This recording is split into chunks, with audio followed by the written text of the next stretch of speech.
안녕하세요.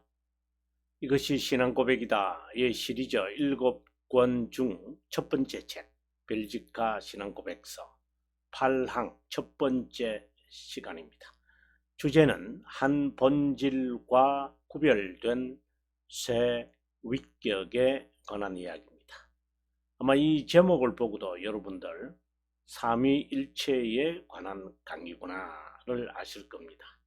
신앙 고백에서뿐만 아니라 신앙의 생활에서도 신학에서도 가장 본질적 구원의 진리인 삼일체에 관한 건데요.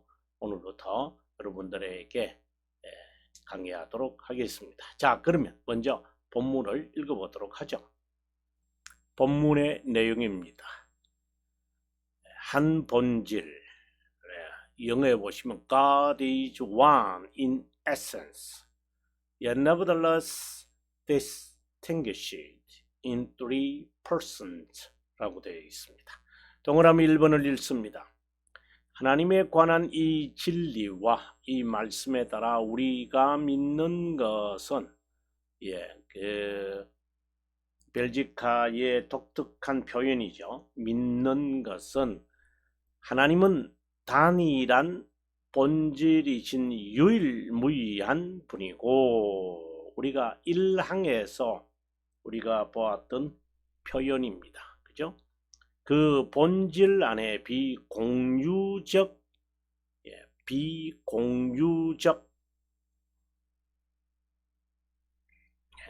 특성에 따라 실제로 진실로 또 영원히 구별되는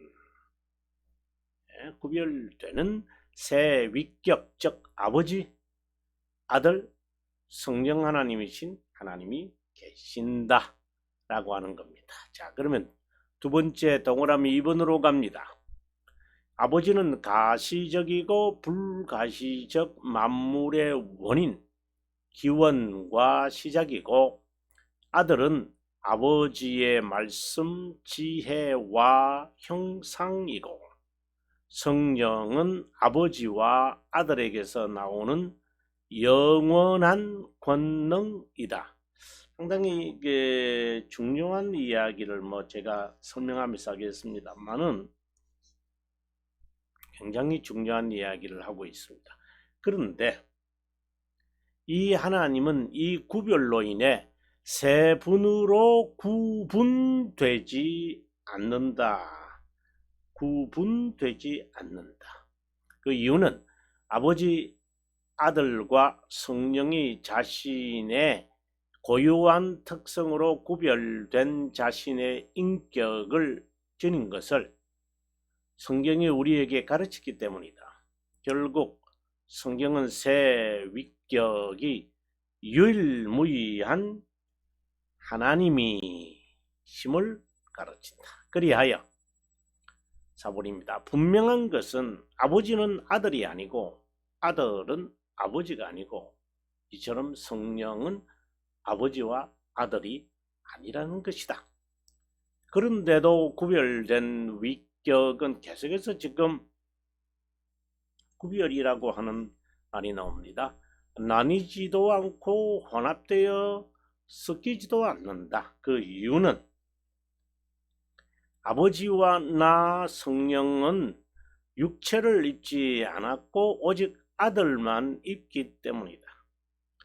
아버지는 아들 없이 존재한 적이 없었고 성령 없이도 그랬다. 아버지는 아들 없이 존재한 적이 없었고 성령도 그렇다. 새 위격인 분은 영원히 공존하고 그리고 동일한 본질이다. 영원히 공존하고 동일한 본질이다. 동일하게 영원하고 동일하게 본질이다. 자, 한번 정말 이 중요한 문구들이 지금 나오고 있습니다. 처음이나 나중이 없는데 그 이유는 새 위격이 진실함, 권능, 선하심과 자비함에서 하나이기 때문이다. 처음과 나중이 없다. 그 이유는 자, 여러분 그걸 어떻게 풀어갈까요? 여러분도 아주 익숙한 단어지만 실제로 이 단어에 담겨 있는 그리고 문장에 담겨 있는 이 의미를 여러분들 정말 아마 잘 알고 싶을 것이라 제가 예상을 합니다. 그래서 아마 이 사이트에 이 책을 여러분 구입하셨으리라고 믿습니다. 자, 그러면 우리가 동그라미 1번에 좀 관심을 한번 가져볼까요? 하나님에 관한 이 진리와 이 말씀에 따라 우리가 믿는 것은 단일한 본질이신 유일무이한 one single essence. 그리고 여기에 one only God 라고 했습니다. 그 본질 안에 in which 비공유적 속성에 따라 실제로 진실로 또 영원히 구별되는 뭐 다 좋습니다. 세 위격 즉 아버지 아들과 성령이신 하나님이 있다는 것이다. 아주 중요한 단어들이 나왔죠. 자, 그러면 우리가 이제 하나씩 풀어가야 될 것 같아요. 이 안에 담겨져 있는 귀중한 그 진리에 함축된 단어들인데 한번 보도록 하겠습니다. 110페이지고요. 우리는 신앙 고백 중에 가장 중요한 고백인 구원의 본질적 진리에 이르렀다. 아다나시오스 신조는 이렇게 시작한다. 아다나신조 여러분 뭐 아다나시오스가 작성했다 이런 것은 아닌 것 같아요. 아다나시오스의 신앙에 따른 것 뭐 이렇게 우리가 해석하는 게 좋겠죠. 보통 우리가 4세기에 있게 되어진다고 봅니다. 왜 그런가 하면 아다나시오스 이분이 알렉산드리아의 감독으로 지내면서 그 전에 감독이 있기 바로 전에 그 325년 니케아 범종교 회의에서 정통 삼위일체 니케아 신조 그것을 이분이 이제 고수하는데 정말 외롭게 영적 투쟁하면서 뭐 실제적으로 영육간에 투쟁했다고 보거든요. 그 가운데 6번이나 추방을 당하고 42년 동안에 목회해야 하는 그 기나긴 세월 동안 6번 그 6번을 이렇게 숫자로 표현을 한다면 약 23년 이상을 추방당한 가운데 있으면서도 아다나시오스를 신뢰했던 성도들 그리고 끝까지 추방을 당하고 위협을 당하면서도 고수했던 그의 순전한 믿음의 그 역설 그것에 따라서 이제 당시에는 이제 이단이 아리오스였잖아요. 아리오스였는데 이 아리오스의 신앙 반삼일체의 대명사죠. 반삼위일체의 그 대명사인 이자만 아니라 뭐 이들의 무리 뭐 이런 것이 늘 있어 왔는데 그걸 죽이려고까지 하죠. 율리아누스 같은 경우에 황제 율리아누스 같은 배교자 율리아누스다 보통 이렇게 별명이 붙어 있습니다만은 이를 추방시키고 죽이는 것까지 그 속에서도 살아남는데 자, 그 아다나시오스의 신앙에 따른데 그 시작을 이렇게 합니다. 그의 신조, 그의 이름을 딴 신조죠. 구원받고자 열망하는 자는 누구든지 무엇보다도 보편적 신앙을 고수해야 한다. 이 신조는 삼일체 하나님에 대한 고백의 교가서이다. 그분에 관한 고백은 구원을 위한 본질적 진리로서 삼일체 하면서 좀 자세히 설명했다고 보는데요. 여기서는 먼저 삼일체에 관한 선언이 있고, 여기 오늘 우리가 공부하는 동그라미 1번입니다. 구별된 삼위 하나님에 대한 고백이 있고, 구별성, 구분되지 않은 일체이신, 일체 좀 있으면 제가 설명을 하겠습니다만은, 일체보다는 저는 개인적으로 일질 또는 동질, 이렇게 저는 번역하는 게 좋지 않나. 예, 일질, 예, 또는 동질, 이렇게 좋은 것 같은데요. 그것은 여러분 선택에 맡기고요.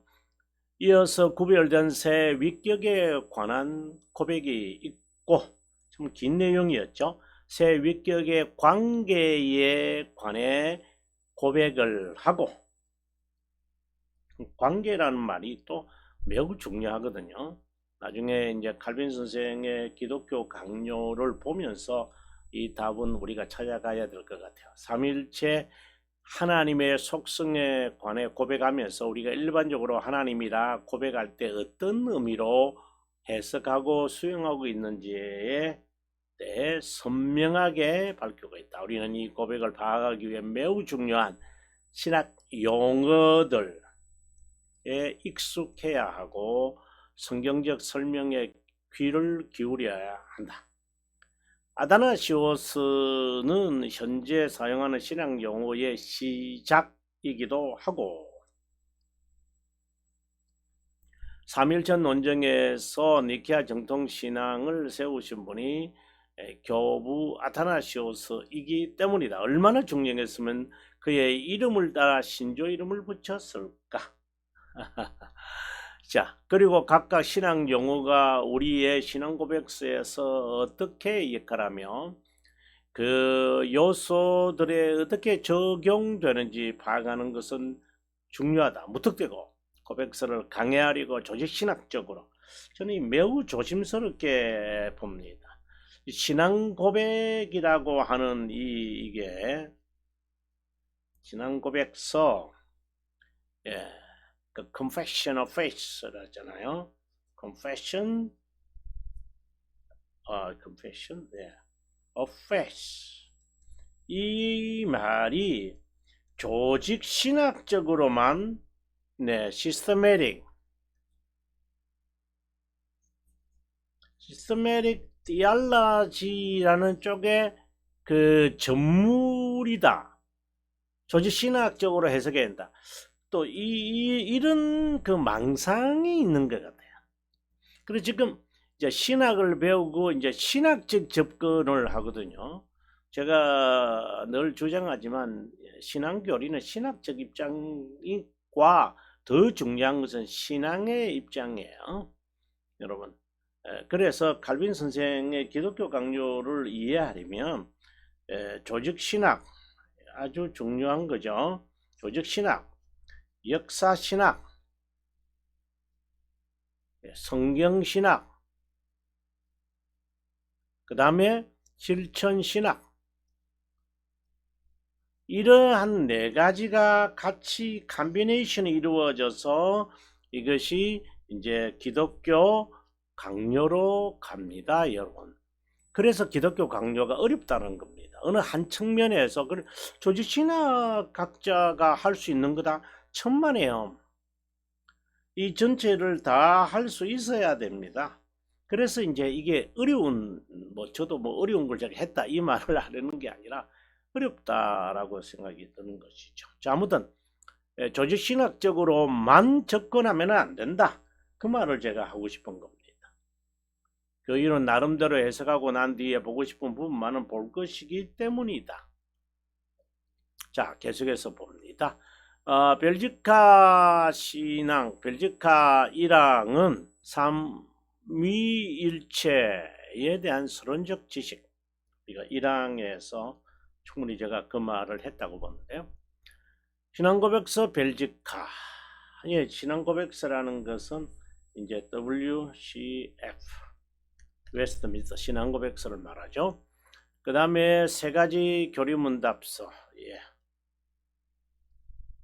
처럼 철저하게 성경에 근거한다. 게다가 이것은 성경이 가르치는 가장 중요한 두 요소. 지난 시간에 우리가 봤죠. 여기서는 삼위일체 어떤 하나님이시냐 분명해야 되거든요. 자, 한번 보도록 합니다. 동그라미 1번에 관한 강의입니다. 하나님에 대한 우리의 신앙 고백은 하나님께서 유일무이하고 단일한 본질을 지니시고 동시에 세 위격을 지니신 분이라는 것이다. 세 위격, three person. 보통 우리가 영어로 그냥 단순히 three person 이렇게 우리가 설명을 합니다. 네. 근데 이제 우리가 이 부분은 뭐 그냥 단순하게 표현되어 있을 뿐 실제로 의미는 상당히 많은 것을 담고 있죠. 달리 표현하면 하나님은 신격의 단일성, 즉 동일 본질, 동일 권능, 동일하게 영원, 구별된 세 위격 하나님이다. 굉장히 복잡하게 설명을 합니다만은 우리가 동일 구별된 자 2, 3 신앙고백서 2, 3을 우리가 한번 보고 돌아오도록 하겠습니다. 신앙고백서 2장 3항에 관한 겁니다. 신앙고백서입니다. 2장 3항. 자, 신격의 단일성에는 동일한 본질. 자, 앞서 인용했던 말씀 그대로 나오죠. 동일 본질, 동일 권능, 동일 영원성을 지니신 세 위격이 있다. 그 위격은 하나님 아버지, 하나님 아들과 성령 하나님이시다. 이렇게 되어 있습니다. 그러면 다시 우리가 본문으로 돌아오겠습니다. 네, 방금 우리가 이제 이것을 봤잖아요. 그죠?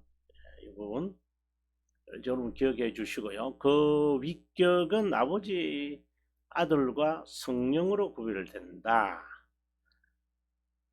여기서 미리 말하지만 세 위격의 구별이라고 해야지 구분이라고 해서는 절대 안 된다. 이 부분에 관하여서 제가 여러분들에게 칼빈 선생님의 이 문장 말입니다. 정말 꼭 여러분에게 한번 소개해 드려야 될 것 같습니다. 기독교 강요 1권 13장 16항 17항 같아요. 17항. 그런가 하면 그 위에 있는 페이지를 보면요. 그죠? 여기 16항이니까 17항이지 않겠나 하는 생각을 해봅니다. 자, 여기서 다시 제가 쓸게요. 13장 17항. 페이지로서는 126페이지.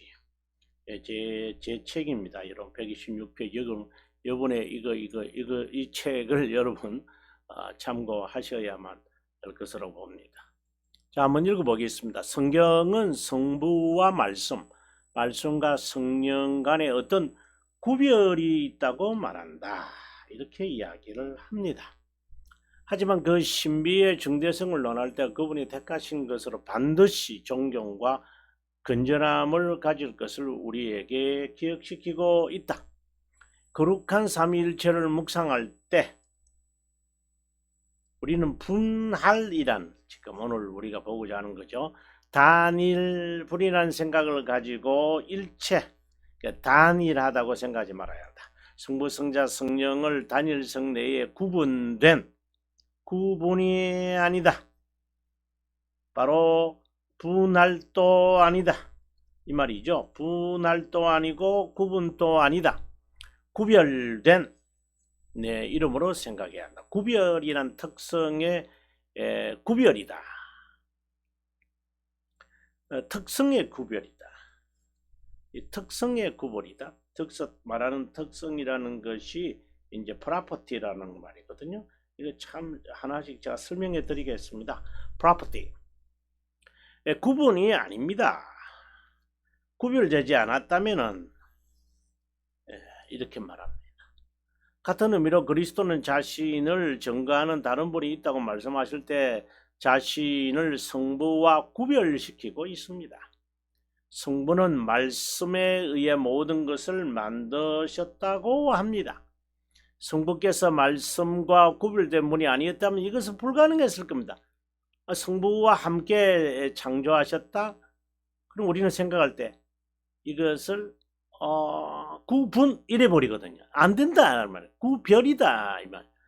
구별된 제2위격이 있다라는 것을 지금 말하고자 하는 것이지, 구분된 그 분이 또 다른 하나님이 있다라는 것이 아니다. 이런 구별은 성육신 초기에 일어난 것이 아니었다. 이런 말도 참 중요한 것 같아요.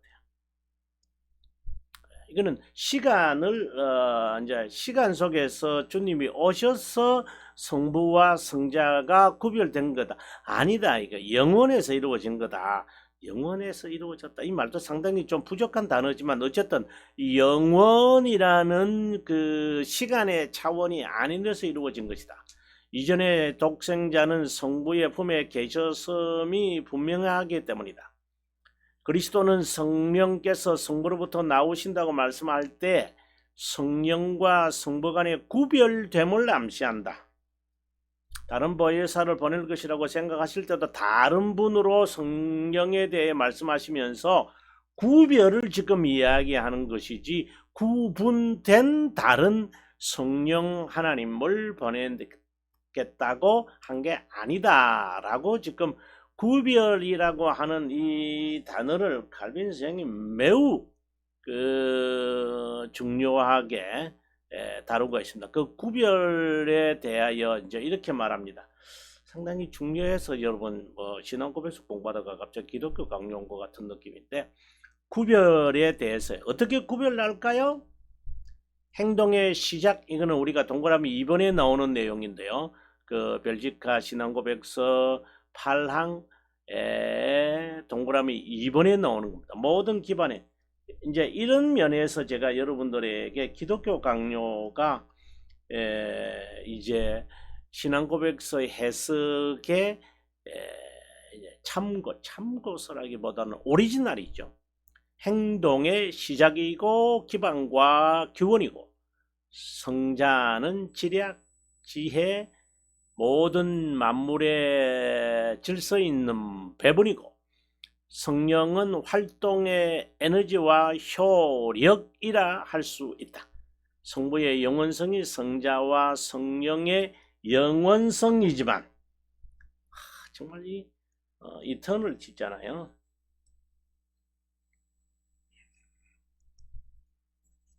제가 아주 강조하는 내용이죠. 하나님께서 자신의 지혜와 에너지 없이 있을 수 없다. 이건 서로의 그 관계가 동일하심을 좀 이야기하거든요. 영원성의 처음과 나중에를 위한 어떤 여지도 있을 수 없다. 질서의 구별이 아니라 아무런 의미가 없기 때문에 먼저, 다음, 성령이 두 분 다음이라고 말하면 안 된다. 우리가 그 축복 기도할 때도 그랬잖아요. 성자 하나님에 대해서 먼저 말하고 성부, 그 다음에 성령이잖아요. 왜 순서대로 안 하는 거예요? 이렇게 말하면 안 된다 이 말입니다. 이런 이유에서 성자는 성부에게서만 나오고 성령은 성부와 성자. 이것도 방금 우리가 이제 동그라미 3번에서 나오는 내용이잖아요. 자, 아무튼 이런 면에서 요 뒷부분도 참 중요하네요. 네. 이 구별은 이렇게 이제 나오는데요. 뭐 계속 읽지는 않겠습니다. 예, 읽다 보면은 뭐 혹이나 제가 예, 기독교 강요 강의하는 건가 이렇게 이제 착각할 수도 있을 정도네요. 예, 우리가 다시 이제 본문으로 돌아왔습니다. 지금 우리가 보았던 것은 이 부분이었죠. 예, 구별이지 구분이 아니다. 이 말이 이제 삼위일체를 이제 설명하는 데 있어서 아주 중요한 키워드거든요.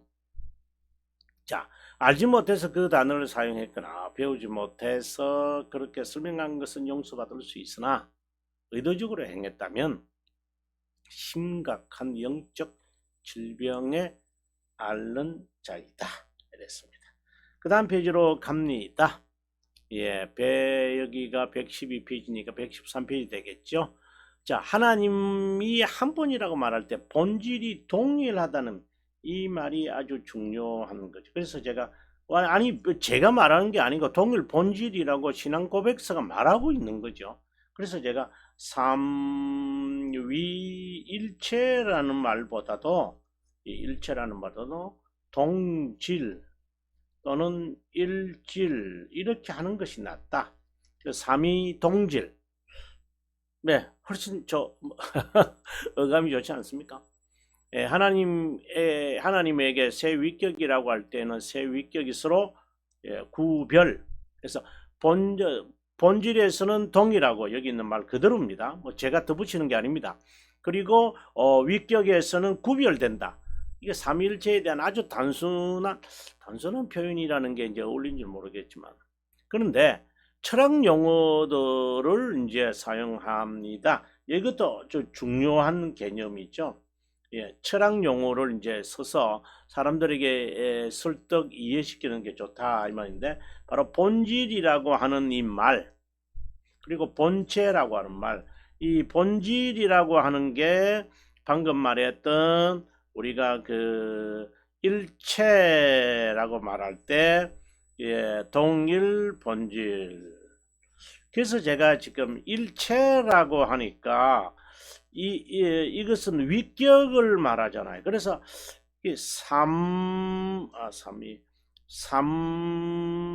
삼위 일체이라면 위도 본체, 일체도 본체 이렇게 착각할 수 있는 것 같아요. 그래서 이 영어를 좀 이렇게 너무 많이 쓰고 있으니까 이거 좀 어떻게 바꿀 수 없나? 뭐 제가 바꿀 수 있는 능력이 있으면 좋은데 여러분 꼭 우리가 말할 때 삼위동질이라는 단어를 좀 썼으면 좋겠다. 동질, 예, 동질이라는 이 말 쓰면 좋겠다. 이렇게 정말 권하고 싶습니다. 교유는 넓은 의미에서 두 단어 모두 존재, 실존을 의미합니다. 이게 다 존재를 의미합니다. 실존, 이거는 경험에서 나오는 거죠. 경험에서 나오는 그래서 하나님의 존재를 우리가 경험하게 될 때의 속성으로 표현되잖아요. 자, 그 다음에 여기서 밝히고 지나가고 싶은 것은 칼빈 선생이 자신의 글장제 1권 1장 1항에서 참되고 확실한 지혜는 두 부분으로 나누어지는데 하나님에 대한 지식, 우리 자신에 대한 지식이다. 여기서 말하는 지식은 자 실존을 의미한다. 굳이 실존이라고 쓰지 않고 지식이라고 쓰는 이유는 계시 중심임을 밝히기 위함이다. 합리적 사고를 할 수 있게 된 하나님의 자녀라는 지식과 다르고 인식과도 다르다. 믿음은 이따금 지식. 예, 그럴 수 있죠. 왜냐하면 그 단순한 지식 이렇게 왜냐면은 그 나를 보내신 이를 아는 것이 영생이다. 이렇게 주님이 17장 1절 3절에서 요한복음 14장 3절에서 말씀을 하는 거니까 그리고 여기서도 이제 이 표현을 하고 있으니까 그런데 그러나 그것은 존재를 의미한다. 이게 실존이죠. 사실상 뭐 나라는 이 존재, 본체, 뭐 존재, 본체, 예, subsistentia 그걸 경험을 우리가 해야 되거든요. 그걸 경험하는 게 바로 실존이잖아요. 내가 있다, 있구나, 이제 이런 말이죠. 자, 존재에 사용되어지는 용어, 뭐 자연스럽게 줄이 그어졌네요. 본질과 본체는 각각 다른 substantia, subsistentia. 이것이 각각 영어의 substance, subsistence. substance는 성격, 뜻을 가진 본질. 또 이제 실존하고는 달라요, 여러분. 제가 지금 말씀드리고 싶은 것은 그 본질, 본체, 이것은 인격이란 말이잖아요. 그죠? 인격이거든요. 근데 제가 지금 말하는 것은 실존을, 이런 부분을 우리가 경험할 때 실존이라는 거예요. 자, 존재는 영어에서 existence인데 라틴의 이 existentia에서 나왔다. 실존이라고 표현한다. 네. 본질이 사물이나 가시적으로 드러났을 때 existence, 바로 실존이다. 사실상 영으로 계시잖아요. 영적 존재죠. 영적 존재죠. 자, 본질과 본체가 모두 존재라는 의미를 가지고 있다 보니까 구별하기 위해서 빌려온 단어이다. 자, 아무튼 substance와 essence이고 본질, 정리하셔야 됩니다. 본체와 본질이 드러날 때 existence, 실존, 본체, 이거다. 이렇게 일단 정리를 하시고 우리가 들어가야 될 것 같습니다. 예를 들면 하라고 쭉 설명하는데 이건 그냥 넘어가겠습니다.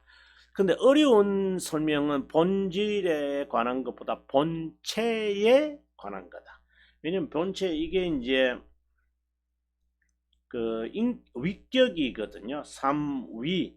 그래서 보통 우리가 인격이다, 하나님은 인격이다, 인격으로 존재한다, 이렇게 말할 때 그 인격을 사람들은 지정의라고 이야기하거든요. 철학자들이 말을 해요. 아닙니다, 여러분. 하나님이 지정의를 지니고 계신, 당연히 있으시죠. 의지가 있다 이 말은 이제 하나님의 뜻이 있다 이 말이고, 정이 있다라는 것은 좀 조심해야 돼요. 그리고 지가 있다. 예, 당연히 하나님의 지혜, 지식, 예, 그런 분이시죠. 근데 철학에서 말하는 용어를 빌려오는 것하고 하나님의 인격체다라고 말할 때 지정이다, 이렇게 사상까지 가지고 오면 안 되죠. 정말 어떤 때는 좀 구분하지 못하는지 않나 하는 생각입니다. 자, 인간은 누구든 본체와 본질에 대한 설명을 제가 지금 하는데요. 공통적인 존재를 본질이라고 하고 특유한 존재를 말할 때 본체라고 한다. 이렇게만 딱 구별하고, 그 다음에 경험, 가시, 유형 할 때는 실존이다. 그럼 철학자들은요, 실존에 관심이 있죠. 왜? 경험한 것만을 갖고 이야기해야 되니까. 이제 여기서 우리가 조심해야 될 부분이 있죠. 존재라는 뜻을 가진 본질과 본체라는 단어는 라틴어에서 나온단다. 왜냐면 좀 설명을 하기 위해서는 사상 뜻 자체, 사상을 다 갖고 온 게 아니라 앞서 말씀드렸다시피 용어를 빌려온 거예요. 그 단어가 갖고 있는 그 용어. 예. 자, 본체가 라틴어 subsistantia 라고 나왔다고 했는데 서방교회에서는 인격이라고 표현했다. 그걸 라틴어에서 이제 빌려온 거죠. 근데 이 페르소나, 방금 제가 말하는 것처럼 페르소나라고 하는 인격이 두 가지 뜻을 가지고 있어요. 이게 애매모호해요. 가면, 역할, 얼굴, 그야말로 인격이다. 그런데 가면이다 보니까 새 가면을 지니신 하나님, 이제 이렇게 착각할 수 있기 때문에 이러한 인격이라는 단어 말고 다른 단어를 갖고 와야 되겠다라고 이제 여러분에게 이제 설명을 하는 것이죠. 자, 계속해서 봅니다. 신약 성경에서 그리스어로 쓰였기에 그리스에서 이제 인격을 대신할 수 있는 단어를 찾은 거예요. 그게 뭐냐면은 히포스타시스라고 하는 거예요. 이거는 성격과는 다르게, 이 성격이라고 말할 때는 이제 본질이 되는 거고요. 예. 히포스타시스는 본체예요. 그거는 이제 본체가 되는 거예요. 그래서 우리가 본질과 본체, 존재라는 측면을 보지 않고 이제 페르소나라고 하는 단어를 이제 라틴어가 또 쓸 수 있으니까, 일반적인 성격이라고 말할 때 본질이라고 하고, 특별한 성격이라고 말할 때는 본체라고 하겠다 이 말입니다. 이제 이렇게 좀 정리가 좀 되면 좋겠다고 생각이 듭니다. 삼위의 관계에서 구별된다는 설명은 매우 중요하다라고 이야기하면서, 왜냐면 삼위가 더 어렵다 그랬잖아요. 갈면성 그런 말 합니다. 관계가 아니라 구분된다고 말하면 관계에 대해서 삼위로 계시거든요. 서로 우열이나 차별 등이 있다는 것을 의미하게 되는데, 서로 구별된다는 고백은 그렇지 않다. 관계에서 구별된다는 것은 하나님은 이렇게 그래서 아버지는 아들이 아니시고 아들은 아버지가 아니시고 성령은 아버지와 아들이 아니다. 그러나 아버지는 아들이 없이 존재하지 않고 아들은 아버지 없이 존재하지 않고 성령 하나님은 아버지와 아들 없이 존재하지 않는다. 그러면 그 관계를 어떻게 설명하느냐? 아버지는 태어나지 않았다. 아들은 태어났다. 이거는 이제 관계를 설명하는 거예요. 우리의 관계가 아니라 신격의 관계를 지금 설명하는 것이지, 그것이 뜻을 담고 있는 것은 아니죠. 그래서 이제 간단하게 말한다면 이렇다라고 제가 말하고 싶습니다. 우리 제목도 그렇잖아요. 한 본질이신, 한 본질이고 구별된 세 위격의 하나님에 대한 설명을 하겠다 하는 그것에 이제 근거해서 제가 이렇게 간단하게 삼위일체에 대해서 이렇게 정리를 내려 봅니다. 자, 지금까지 가장 어렵고 신비로운 삼위일체 하나님의 고백을 설명했다. 이것을 이해하려고 하지 말고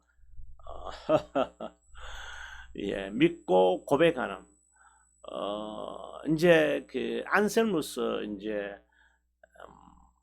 스콜라주의 아버지 안셀무스는 그 말하죠.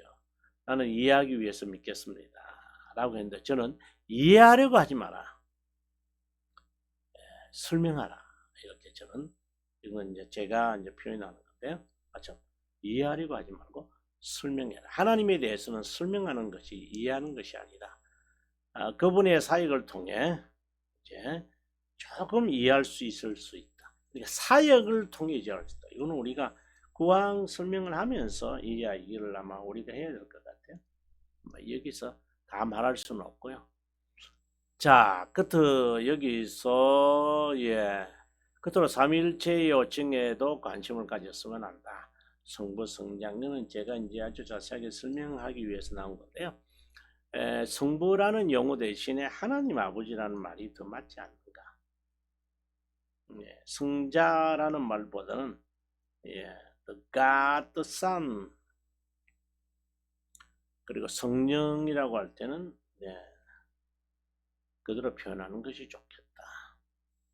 왜 제가 이런 것을 제안하느냐 하면은, 인륜관계와 천륜의 관계에서 신격의 관계와 인격의 관계를 헷갈릴 수가 있기 때문에, 예수 그리스도가 하나님을 아버지라고 부르는 것과 우리가 아버지, 하늘에 계신 아버지라 할 때 아버지가 동일하다고 생각을 할까 봐서 이런 용어의 좀 해석에 좀 차이가 있으면 좋지 않겠나 생각을 했습니다. 예, 시간 넘어갔죠? 아마 한 3번에 걸쳐서 강의가 될는지 모르겠습니다만, 다음 시간에 동그라미 2번을 여러분에게 설명해 드릴 것을 약속드리고요. 다음 시간에 오늘 배웠던 것을 여러분 좀 복습해 하시면 좋을 것 같아요. 저는 사실상 뭐 어떻게 보면 과정에서 한 수백 번 이 삼일체 설명을 제가 또 다른 동영상에서도 많이 하고 있고 책에서도 많이 쓰고 있습니다만은, 그래서 제가 이렇게 체계적이라고 해야 될지 조직적으로 해야 될지 경험적으로 제가 여러분에게 설명하고 있습니다. 복습해 주시면 좋을 것 같습니다. 그리고 다음 시간에 동그라미 2번 여러분에게 강의하도록 하겠습니다. 평안한 시간 보내시길 바라고요. 함께 해서 매우 기쁩니다.